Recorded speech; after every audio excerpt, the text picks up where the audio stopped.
สวัสดีครับผมสวัสดีครับพ่อแม่พี่น้อง FC ไทยลาวเมื่อสุคนมื้อนี้ก็มาพบมาพ่อกับบอต้นอีกแล้วทุกคนวันนี้เป็นวันที่11มีนาคมปีพศ2568มาพบมาพ่อกับบอต้นตอนค่ำๆตอนแรงๆอากาศอยู่ทางบ้านบอต้นกับทุกคนมื้อนี้อากาศร้อนเนาะทุกคนเนาะหลังจาก2-3 มื้อที่ผ่านมาก็อากาศเย็นๆทุกคนแต่มื้อนี้ก็ร้อนอีกแล้วทางบ้านพี่บ้านน้องอากาศเป็นจังไดเนาะบ่ว่าพี่น้องทางภาคเหนือภาคใต้ภาคตะวันออกภาคตะวันออกเฉียงเหนืออากาศเป็นอย่างไรหนาวแล้วบ่พี่น้องทางฝั่งสปปลาวเด้อากาศหนาวบ่ทุกคนฝนตกอยู่บ่ทางฝั่งสปปลาวและก็ภาค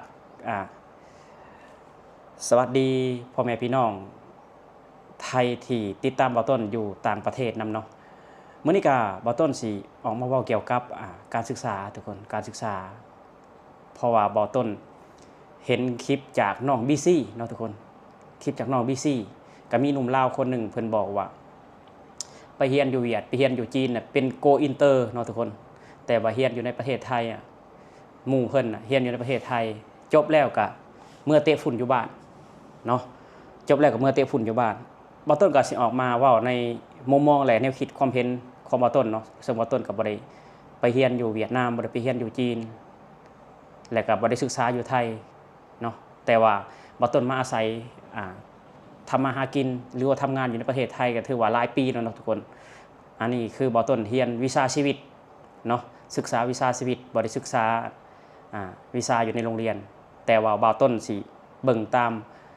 ที่บ่ต้นเคยเห็นมาเนาะคนไปเรียนอยู่เวียดอยู่จีนนี่ก็หลายบ้านบ่ต้นทุกคนแต่ก่อนนี้ไปเรียนอยู่เวียดนามนี่หลายสุดๆเนาะตั้งแต่สมัยบ่ต้นเข้าโรงเรียนนี่มีรุ่นอ้ายหรือว่ารุ่นเพื่อนบ่ต้นนี่ไปเรียนอยู่เวียดนามเรียนอยู่เวียดนามก็สายหมอพยาบาลเนาะทุกคนไปเรียนอยู่เวียดนามแต่ว่าบางคนก็จบมาก็เตะฝุ่นอยู่บ้านเนาะบางคนจบมาแต่เวียดก็มาทำงานอยู่ในประเทศไทยแต่ว่าไปเรียนอยู่จีนนี่บ่ต้นบ่ฮู้ว่าไปเรียนภาษาอีหยังเนาะต้นไปเรียนวิชาอีหยังแต่ว่ามีคนไปเรียนแต่ว่ามีน้อยเนาะอยู่เวียดนามนี่แต่ก่อนนี่หลายทุกวันนี้ก็เริ่มเบาบางทุกคนเริ่มเบาบางลงมาแล้วสำหรับไปเรียนอยู่เวียดนามเพราะว่าหลายๆคนก็ไปเรี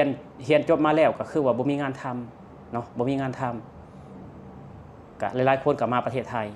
เพราะฉะนั้นแล้วเนาะทุกวันนี้ก็เลยแบบว่าเฮ็ดให้คนลาวไปเรียนเวียดนามนี่ถือว่าลดน้อยถอยลงแต่ว่าคนลาวทุกวันนี้ทุกคนบ่ต้นบ่ฮู้ว่าเขาตื่นโตหรือว่าหูตาสว่างขึ้นบ่ฮู้เนาะแต่ว่าทุกวันนี้คนลาวเรียนไทยนี่ถือว่าหลายสุดๆทุกคนเนาะหลายกว่าไปเรียนเวียดนามบ่ต้นเชื่อว่าคนลาวเรียนไทยเนาะบ่ว่าแต่เรียนอยู่ในอีหยังทุกคนเพิ่นฮ้องอีหยังเรียนในฝ่ายสงฆ์เนาะบวชแล้วก็มาเรียนที่ประเทศไทยหรือว่าบ่ได้บวชก็มาศึกษาต่อประเทศไทยบางคนมาทำงานอยู่ในประเทศไทยก็เรียนต่อกศน.บางคนจบม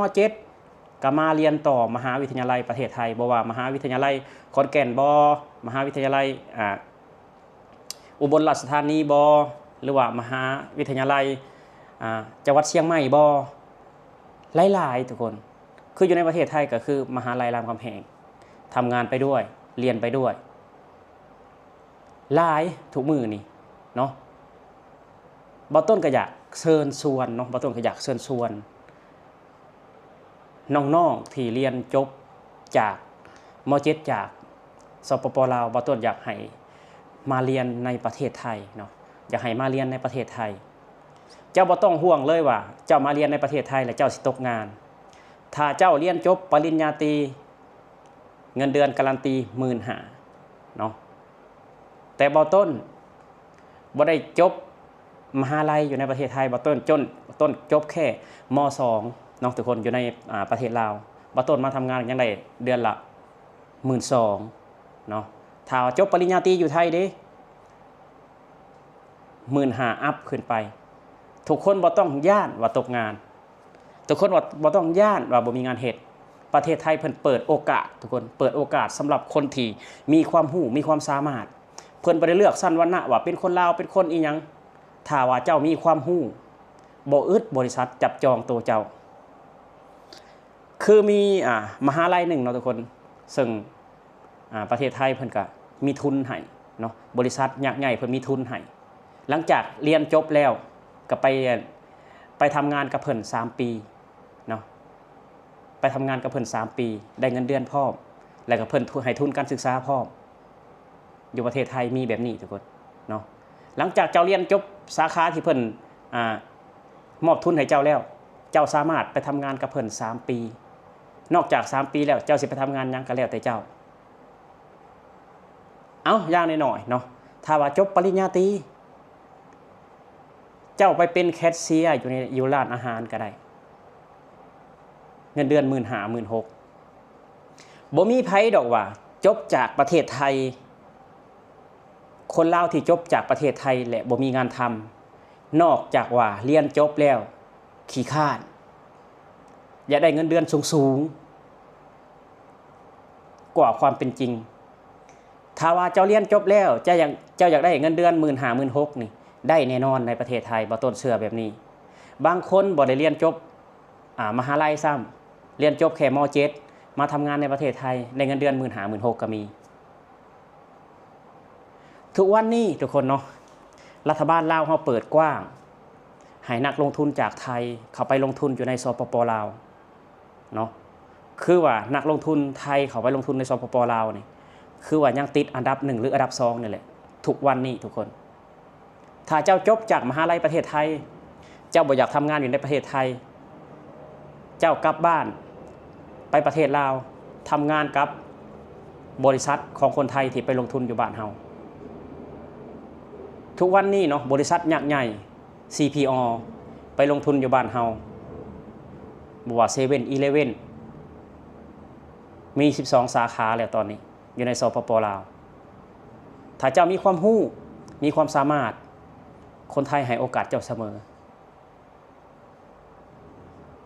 อย่าไปเว้าว่าเรื่อง Go Inter Go Inter มันเป็นจังได๋บ่ต้นบ่ฮู้ว่าหนุ่มลาวคนนี้ว่าไปเรียนอยู่เวียดนามไปเรียนอยู่จีนแล้ว Go Inter Go Inter แบบใดคนเวียดนาม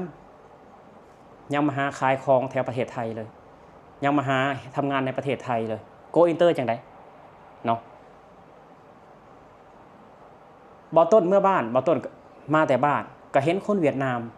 ขึ้นรถโดยสารขึ้นรถทัวร์มานำกันมาทำงานในประเทศไทย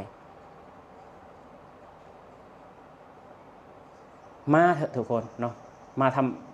าเรียนอยู่ในประเทศไทยนี่เรียนในประเทศไทย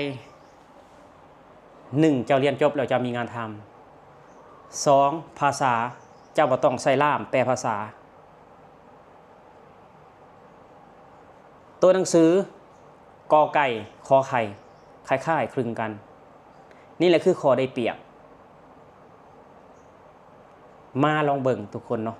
บ่ต้นอยากให้มาเรียนลองเบิ่งบ่ต้นอยากให้นุ่งน้องลูกหลานที่จบใหม่มาศึกษาอยู่ในประเทศไทยหลายๆมาเบิ่งประเทศเพิ่นว่าเพิ่นพัฒนาจังไดเพิ่นพัฒนาบุคลากรจังไดคนจีนบ่ต้นยังไม่เห็นมาเรียนอยู่มหาลัยไทยเลยทุกคนเนาะอันนี้บ่ต้นบ่ขอออกสื่อว่ามหาลัยใดอยู่แถวบ่ต้นอยู่นี่แหละหลายโพดทุกคนจีนมาเรียนไปอยู่ประเทศไทยถ้าเจ้าบ่ขี้ข้านถ้าเจ้าบ่อีโก้สูงถ้าเจ้าบ่อยากได้เงินเดือนเกินโตมาเรียนในประเทศไทย 15,000 เจ้าได้แน่นอนคือบ่ต้นเห็นน้องคนหนึ่งเนาะคนสวรรณเขตเพิ่นมาเรียนอยู่อุบลเรียนไปพร้อมได้เงินเดือนพร้อมทุกคน 13,000 เรียนตอนเรียนเนี่ยได้เงินเดือนแล้ว 13,000 บาทถ้าเทียบใช้เงินลาวก็8-9 ล้านอยู่ไสมีแบบนี้นอกจากประเทศไทยบ่ต้นคลอดลูกมาบ่ต้นยังอยากให้ลูกบ่ต้นเรียนอยู่นี่เลยถึงว่าปัญญาของบ่ต้นสิส่งลูกฮอดมหาลัยบ่หรือว่าปริญญาตรีบ่อันนี้ก็อีกเรื่องนึงอย่างน้อยๆก็จบม.3 นี่ก็ถือว่าเก่งทุกคนบ่ต้นเชื่อว่าการศึกษาประเทศไทยนี่ม.3 นี่ถือว่าเก่งสุดๆละเนาะถ้าม.3 อยู่ประเทศไทย อันนี้บ่ต้องบ่อยากเปรียบเทียบนะแต่ว่าตามความเป็นจริงเนาะม.3 อยู่ประเทศไทยเอาม.7 จากบ้านเฮามาเปรียบเทียบมันห่างกันหลายทุกคนห่างกันหลายความรู้ความสามารถมาเถอะทุกคนมาเรียนที่ประเทศไทยเรียนจบแล้วเจ้าเรียนวีซ่าอีหยังสาขาอีหยังมีบริษัทจองโตเจ้าเลยถ้าเจ้าเก่งนะเกรดดีๆบ่ต้นเสื้อแบบนี้